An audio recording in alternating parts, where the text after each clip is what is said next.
Quand on fait le tour des municipalités ici, dans Montmagny-Lillet, Kamouraska, Rivière-du-Loup, ou dans l'ensemble, en particulier des communautés rurales, on est toujours admiratif du travail des maires et mairesses qui doivent, avec des budgets assez serrés, répondre à des besoins en infrastructure qui sont incessants. Il y a toujours un bout de rue à réparer, il y a toujours un système d'égout qui commence à être trop vieux, il y a toujours une usine d'épuration des eaux qui doit être modernisée. Ils ont constamment à faire des choix, avec des ressources limitées.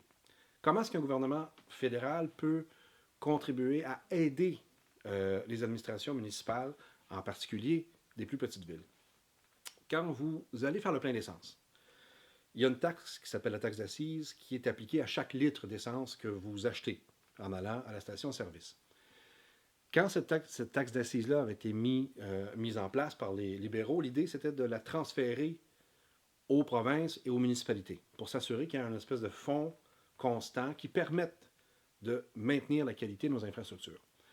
Eh bien, il est arrivé ce qui arrive trop souvent avec les anciens partis conservateurs et libéraux. Il y a une partie de la taxe d'assises qui est restée à Ottawa. Donc, la totalité n'est pas transférée.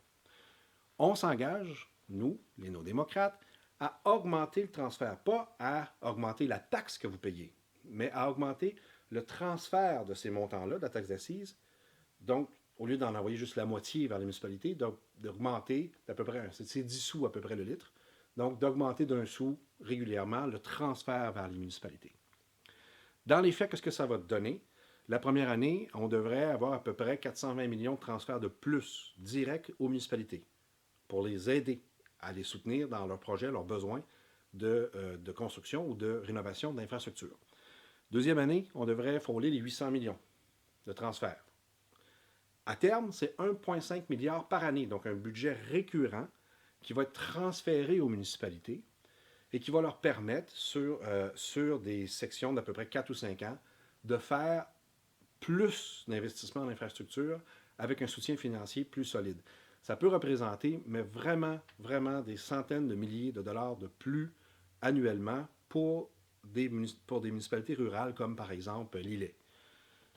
Donc, imaginez pour les maires qui doivent encore une fois gérer tout ça avec des budgets très serrés, imaginez la différence que ça peut faire.